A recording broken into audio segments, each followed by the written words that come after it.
আমি হয়তো আলোচনায় থাকবো এবং আমার পিছনে অনেক ক্যামেরা লাইট অ্যাকশন এগুলো থাকবে, আমি হয়তো একটা ভালো একটা মানে আগে এটা কি বলবো রাজনৈতিক টিকটকার, হ্যাঁ এটাকে রাজনৈতিক টিকটকার বলা ছাড়া আমার কিছু বলার নেই। রুমিন ফারহানা ভোট দানে বিরত ছিলেন, যে উনি একটু করে বলছিলেন যে আসলে ভোট, উনি তো জানতেন যে 70 অনুচ্ছেদে কি আছে না আছে, উনি তো জানতেন এবং সেই অনুযায়ী সংবিধান অনুযায়ী শপথ গ্রহণ করেছেন। উনি বলছেন যে আলোচনায় থাকবার জন্য আসলে তিনি ভোটদানে বিরত ছিলেন, কি বলবেন?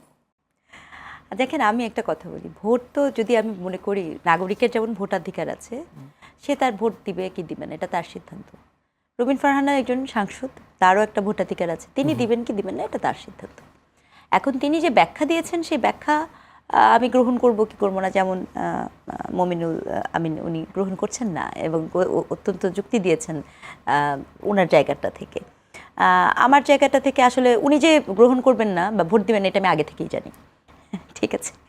কারণ কি কথা হয় না না না না আমার সাথে কথা হয় না, অনুমেয়, আমার সাথে কোনোদিন ওনার কথা বা দেখাও হয়নি।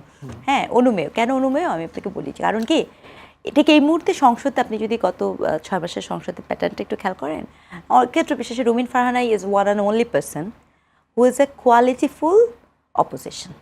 মানে অপোজিশন আছে, তার মধ্যে কোয়ালিটিফুল অপোজিশন হিসেবে আমি তাকে দেখি। তো অপোজিশন কি করবে? অপোজিশন ভোট দিবে না। কেন দিবে?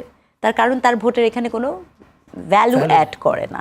তো আমি যদি ওনার জায়গায় থাকতাম আমি এই কথাটা বলতাম যে আমার ভোট দেয়া না দেয়াতে এটা কোনো ভ্যালু অ্যাড করে না, দেন ইটস ডিসমিসাল। কিন্তু তিনি এটাকে 70 অনুচ্ছেদ নিয়ে এসে বা এটা এনে যেই কথাটা উনি বলেছেন, সেক্ষেত্রে আসলে ওটা হতে পারে তিনি একই সাথে মনে করিয়ে দিতে চেয়েছেন পলিটিক্যালি যে আপনারা যে 70 অনুচ্ছেদ নিয়ে যেহেতু আপনার বিরোধী দলের সাথে একটা অলরেডি আছে, সেইটা উনি পলিটিক্যালি পয়েন্টেড আউট করেছেন, সেটা ওনার পলিটিক্যালি করারই কথা।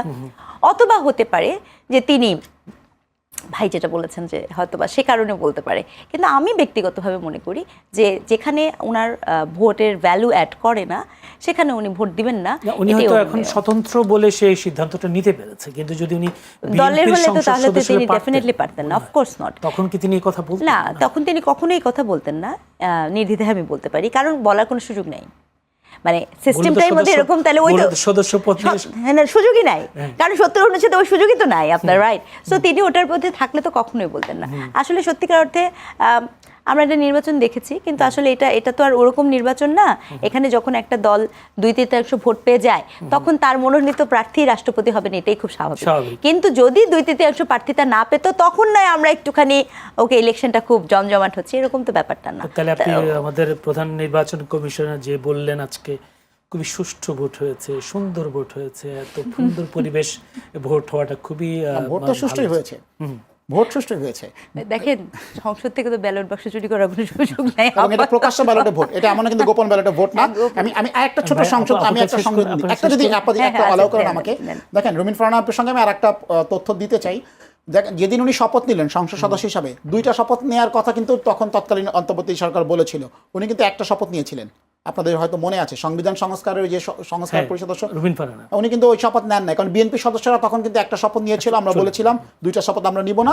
উনি কিন্তু বিএনপির অবস্থানের সাথে রেখেছিলেন, কারণ উনি আশা করেছিলেন উনি হয়তো বিএনপিতে আবার ফেরত আসবেন, ওনাকে হয়তো কোনো মন্ত্রণালয়ের প্রতিমন্ত্রী বা মন্ত্রী এরকম করা হবে বা অন্য কোনো দেওয়া হবে, এই আশায় কিন্তু উনি দ্বিতীয়টা শপথ নেন নাই। তখন কিন্তু উনি এসব কথা বলেন নাই। আজকে হঠাৎ করে যখন তিনি সংসদ বর্জন করলেন, এটা আমি আবারই বলবো, আমি আসলে অন্য কোনো মন্তব্য করতে চাই না, বর্ণবাদী কোনো মন্তব্য তার সম্পর্কে করতে চাই না, কিন্তু খুব সুস্পষ্টভাবেই বলবো এই যে নাসিরউদ্দিন পাটোয়ারিকে দেখে আমাদের মনে অনেকের ভিতরে লাড্ডু ফুটছে যে একটা উল্টাপাল্টা কিছু করলে হয়তো আলোচনায় থাকা যাবে, আমার ভ্যালু অত আরও বাড়বে, আমি হয়তো আরও বেশি আলোচনায় থাকবো, জনগণ আমাকে গ্রহণ করবে, সেই রাজনীতির দিন শেষ। আমি এতটুকু উনি হয়তো তাকে অনুসরণ করছে, নাসিরউদ্দিন পাটোয়ারির কথা অনেকেই করছে, শুধু রুমিন ফারহানা না, আমাদের দেখা অনেকেই যারা বিরোধী দলের ভূমিকা অবতীর্ণ হচ্ছেন তারা পাটোয়ারি মডেলকে অনুসরণ করছে। রাজনীতিতে একটা মডেল তৈরি হয়ে গেছে, পাটোয়ারি মডেল, যে আমি কিছু একটা উল্টাপাল্টা বললেই আমি হয়তো আলোচনায় থাকবো এবং আমার পিছনে অনেক ক্যামেরা লাইট অ্যাকশন এগুলো থাকবে, আমি হয়তো একটা ভালো একটা মানে আগে এটা কি বলবো রাজনৈতিক টিকটকার, হ্যাঁ এটাকে রাজনৈতিক টিকটকার বলা ছাড়া আমার কিছু বলার নেই।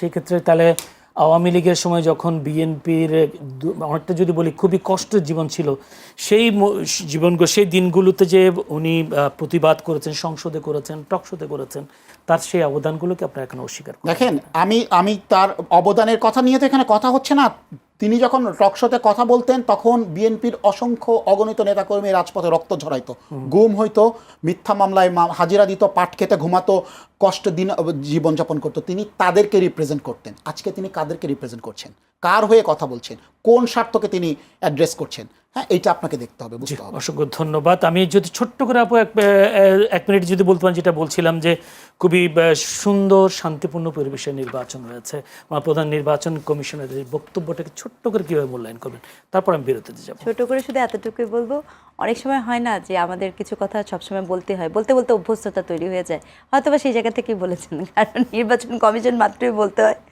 খুবই শান্তিপূর্ণ সুষ্ঠু ইলেকশন হয়েছে।